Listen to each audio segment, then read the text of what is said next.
Bonjour, on va corriger les exercices 47 et 48. Alors dans l'exercice 47, on vous dit dans le plan menu d'un repère, les coordonnées des points A et B sont respectivement 5, moins 6 et moins 2, 6. Le point A est le milieu de BC. Donc on n'a pas besoin tellement de dessiner le repère. Par contre, on va essayer d'avoir quand même à peu près en tête à quoi ressemble la figure. Donc A est le milieu de BC. Pour voir quels sont les vecteurs qui sont égaux. Donc on a besoin du vecteur AB. Donc les coordonnées du vecteur AB sont les coordonnées de B moins les coordonnées de A. Donc moins 2, moins 5, ça fait moins 7. Et 6 moins 6, ça fait 12. Et on me demande aussi les coordonnées de CA. Pardon. Alors on voit que AB et CA sont égaux. Donc A est le milieu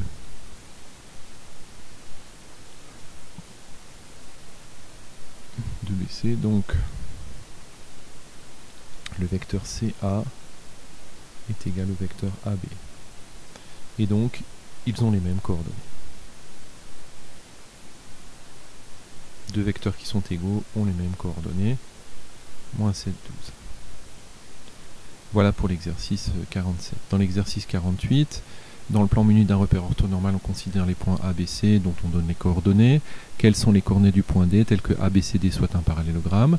Donc là aussi, on peut bien sûr tracer la figure, c'est pas un problème, mais on peut aussi s'en sortir sans. Donc si on a un parallélogramme qui s'appelle ABCD, eh bien il faut par exemple que le vecteur AB soit égal au vecteur DC. Donc je vais appeler D de coordonnées XY. Donc je vais dire que ABCD est un parallélogramme.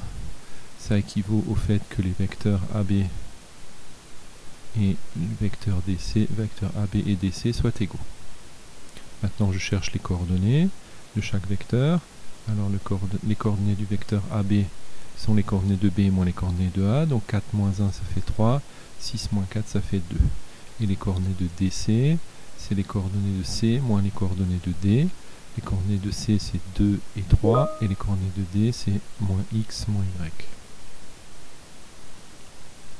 Donc ça équivaut au fait que 3 est égal à 2 moins X et 2 est égal à 3 moins Y. Ce qui équivaut donc à X est égal à moins 1 et Y est égal à 1. Ça y est, j'ai trouvé les coordonnées du point D. Donc j'oublie pas de conclure. Conclusion, D a pour coordonnées moins 1 et 1.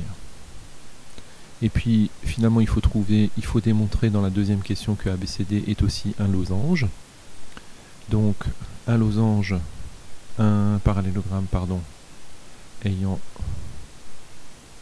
deux côtés consécutifs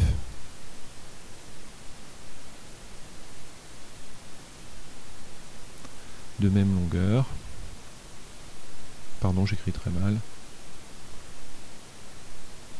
Est un losange. Donc je vais calculer la longueur du vecteur AB.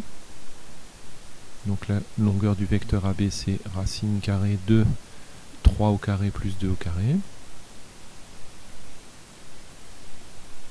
Ce qui fait donc racine carrée de 9 plus 4, c'est-à-dire 13. Et puis je dois prendre deux côtés consécutifs. Donc je vais prendre par exemple AB et BC. Donc je vais calculer longueur de BC. Pour ça, il faudrait que j'ai les coordonnées de BC que je vais mettre ici. Donc les coordonnées de BC sont les coordonnées de C moins les coordonnées de B. Donc 2 moins 4, ça fait moins 2. Et 3 moins 6, ça fait moins 3. Donc racine carrée de moins 2 au carré plus moins 3 au carré. Et on retrouve racine carrée de 13. Donc j'oublie pas de conclure. Conclusion. ABCD est un parallélogramme et AB égale BC, donc ABCD est un losange. Voilà pour ces deux petits exercices.